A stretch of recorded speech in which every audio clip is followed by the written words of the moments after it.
President Muhammadu Buhari has said that the federal government will not relent in her quest to improve the economy until the recent growth being noticed in different sectors of the economy translates to visible improvement in the lives of Nigerians. Speaking at the launch of the Focus Labs for the Economic Recovery and Growth Plan (ARGP) at the Presidential Villa Abuja, President Buhari said that the present administration is investing billions of naira in fixing infrastructure across the country. We have also restored stability in foreign exchange market and have recorded improvements in our foreign reserves, which have grown from 24 billion United States dollars in September 2016 to 42 billion United States dollars by mid-February 2018, and now 46 billion United States dollars. This has been achieved partially because of the recovery of oil prices on the international market. We plan to build upon the successes of the Presidential Fertilizer Initiative to double the 500,000 metric tons of fertilizer delivered to states, agro dealers, and farmers in 2017 by achieving production output of 1 million metric tons in 2018. President Buhari emphasized that this Focus Lab is one of the strategies this administration will use to make sure that the Economic Recovery and Growth Plan is effectively implemented. Focus Labs have been successfully used in other countries. The labs in Nigeria are designed as closed-door investment platforms to identify and accelerate high-impact projects with significant impact on GDP and job creation.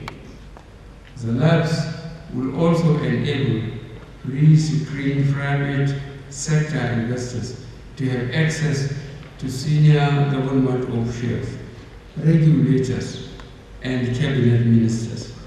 The goal is to efficiently and effectively resolve the most pressing bottlenecks delaying their proposed investments. On his part, the Minister of Budget and National Planning, Udoma, said the federal government is targeting about $25 billion investment from these Focus Labs. Many people have been asking, what exactly is a Focus Lab? Basically, what will happen is that we are inviting potential and existing investors, both foreign and Nigerian, who may be interested in investing in any of the three areas we are focusing on to attend closed-door sessions. The sessions, they will have access in one location to all the officials of government, and that includes officials of state governments whose support or approvals they might need to enable them to commit to an investment decision. In short, the Focus Lab will involve stakeholders from the public and private sectors working together in a single environment to think out practical and workable solutions for delivering the kind of results Nigeria needs.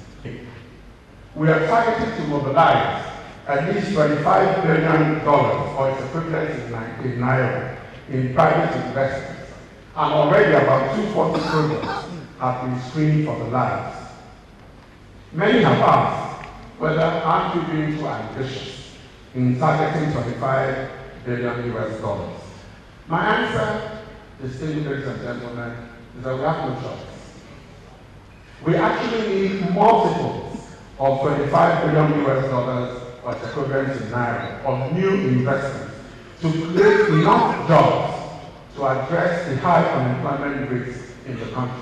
Udoma, however, used the medium to promise that more Focus Labs will come on board until investment challenges in the country are reduced to the barest minimum. For Ben Television, I'm Festus Ejiroga Nefifen.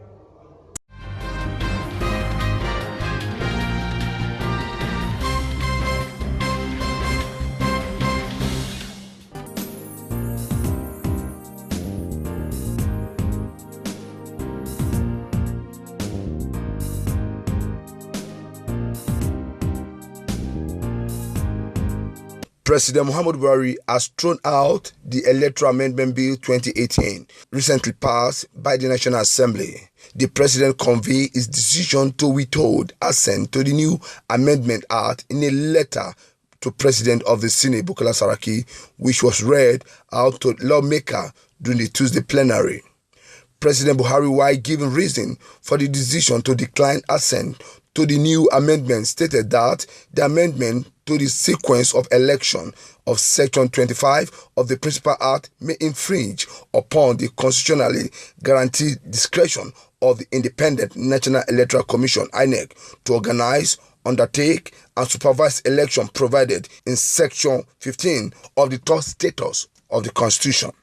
He also told the lawmaker that the amendment to the Section 138 of the Principal Act to delete two crucial grounds upon which an election may be challenged by candidate unduly limited the right of the candidate in the election to a free and fair electoral review process. Presidential decision to decline assent to the Electoral Amendment Bill 2018. Pursuant to Section 58(4) of the Constitution of the Federal Republic of Nigeria 1999 as amended, I hereby convey to the Senate my decision on 3rd March 2018 to decline presidential assent to the Electoral Amendment Bill 2018 recently passed by the National Assembly. Some of my reasons for withholding assent to the bill include the following. A. The amendment to the sequence of the elections in Section 25 of the Principal Act may infringe upon the constitutionally guaranteed discretion of the Independent National Electoral Commission to organize, undertake, and supervise all elections provided in Section 15A of the third schedule to the Constitution. B. The amendment to Section 138 of the Principal Act to delete two crucial grounds upon which an election may be challenged by candidates unduly limits the rights of candidates in elections to a free and fair electoral review process. And C, the amendments to Section 152, subsection 3 to 5 of the Principal Act may raise constitutional issues over the competence of the National Assembly to legislate over local government elections. Please accept, distinguished Senate President, the assurances of my highest consideration. Yours sincerely, Muhammadu Buhari. Buhari also frowned at the amendment of Section 152, subsection 325 of the Principal Act, which said may raise constitutional issue over the competence of the National Assembly to legislate on local government election. The National Assembly had passed an amendment to the Electoral Act altering the election order as set out by INEC, raising concern of a clandestine plot targeted at President Muhammadu Buhari.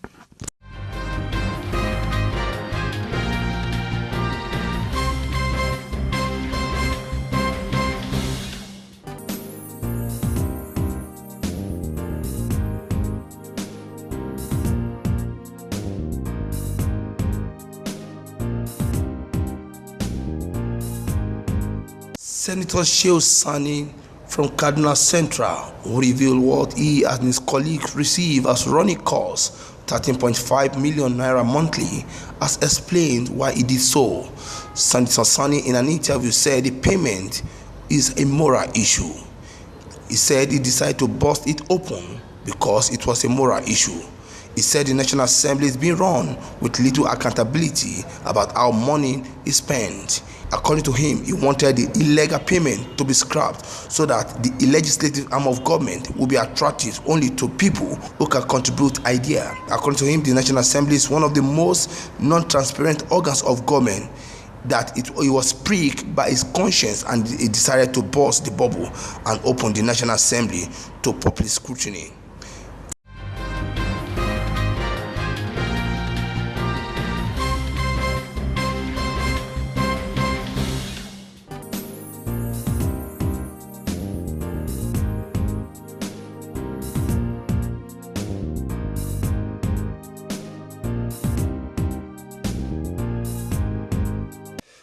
Dozens of lawyers, civil society activists, marched through the streets of Lagos on Tuesday in protest of some new tax regime introduced by Governor Akinwumi Ambode government. The protesters said the tax are anti-people.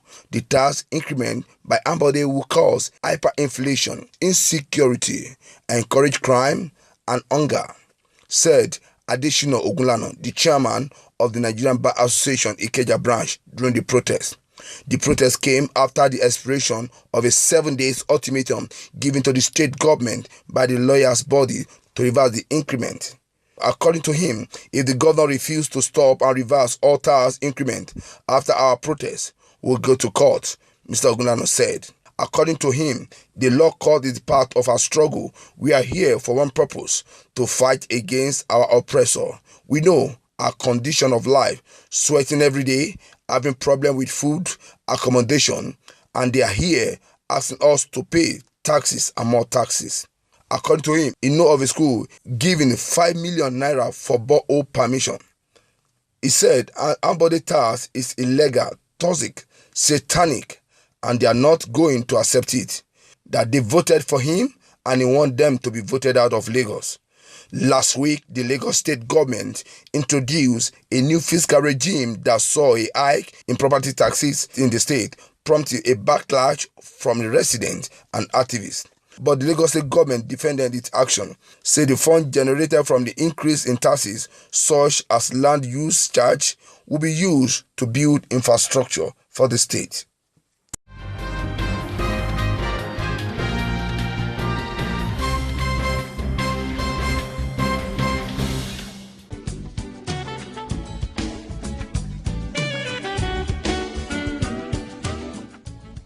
Lovely place, right? Yes. What's wrong? You don't look happy. Take a look around. Why can't my hotel be like this? I knew something was wrong, but I've got solution. Solution? What? Nanet. Nanet? Nanet offers you design solutions, building plans and construction, furnishing and equipping, financing, management, audit services, and many more services for a better hospitality business. Nanet, service with a smile.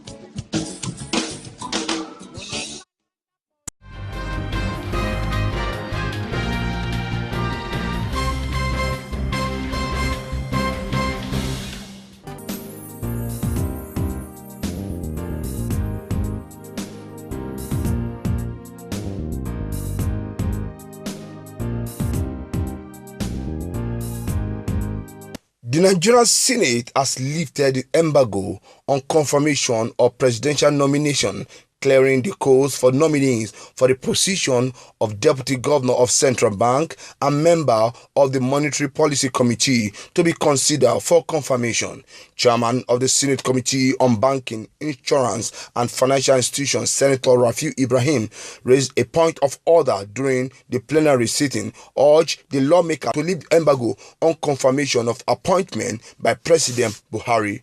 Ibrahim explained that non-confirmation of the Deputy Governor of Central Bank and member of the Monetary Policy is negatively affecting the economy, especially foreign investment. So I want to appeal to our colleagues. We have three requests regarding Central Bank.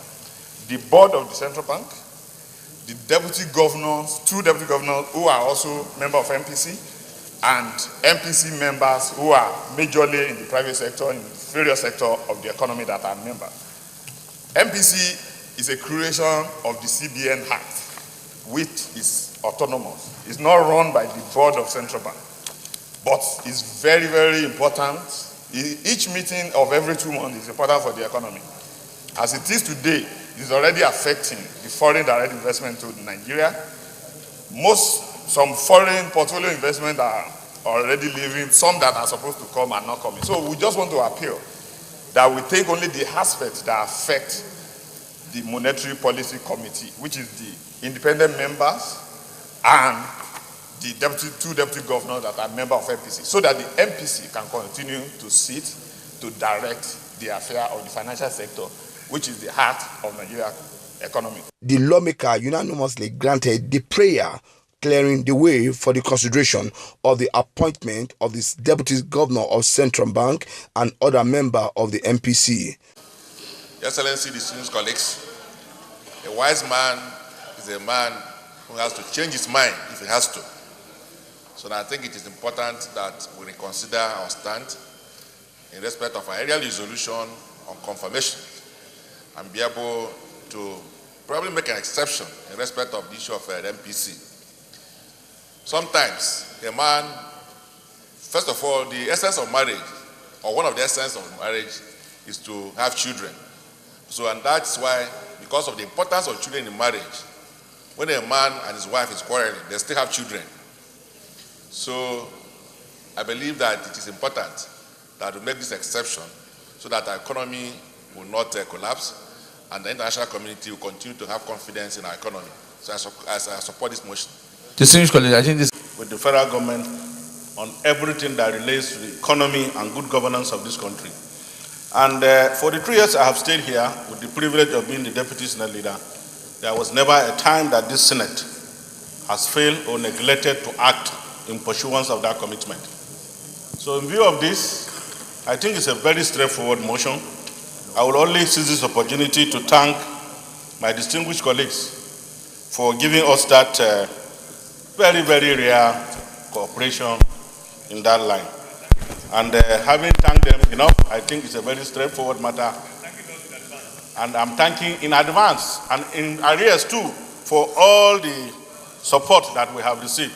In his ruling, the president of the Senate, Bukola Saraki, directed the committee chairman on banking to complete the process of screening in a bid to give the necessary support in the issue of the monetary policy committee and deputy governors of Central Bank to play their own role in the economy. This confirmation process for the 2 deputy governors and the members of the MPC. Those in favor of this prayer say aye.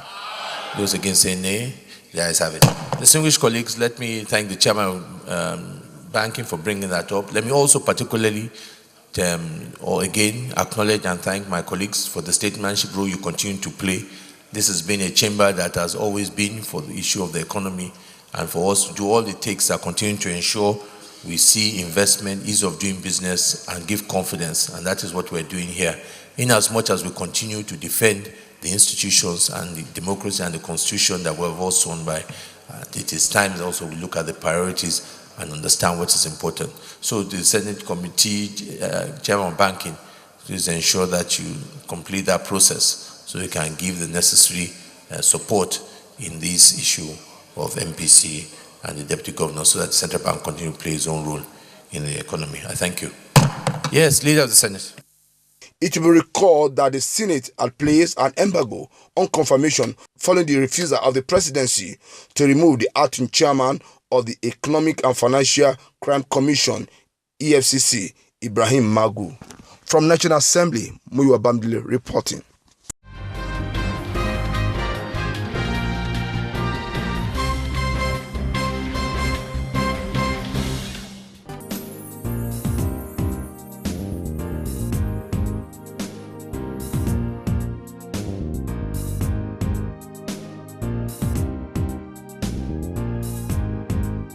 The Central Bank of Nigeria has released a sum of $210 million into different segments of the interbank foreign exchange market as part of its commitment to guarantee availability of forex for customers' needs.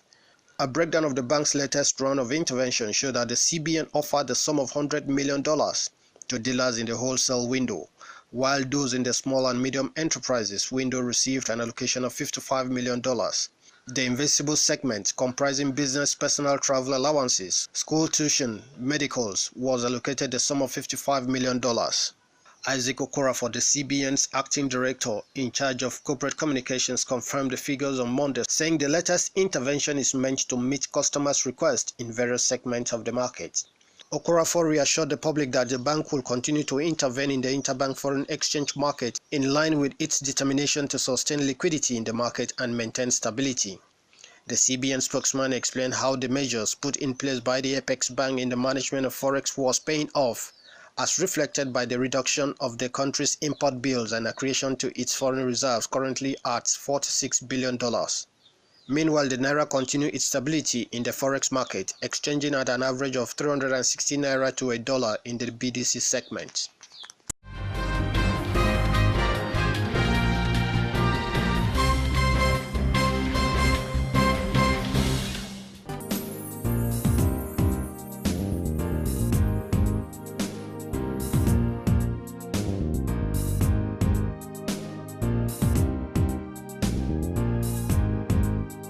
The federal government has offered for subscription by auction 70 billion naira worth of bonds in its March 21 auction, says the Debt Management Office, DMO.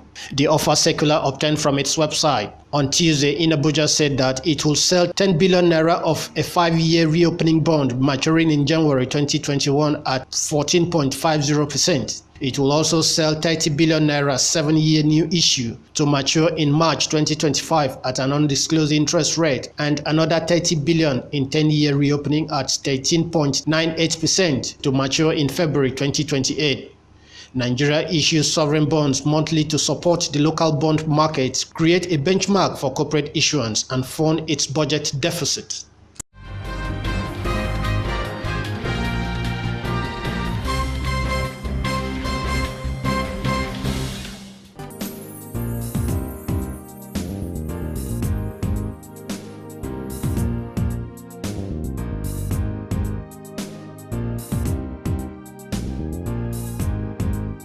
Crisis in the fold of Nigerian ruling party APC is far from being over, as Minister of the Federal Government accused an APC governor of mismanagement, corruption and deceit.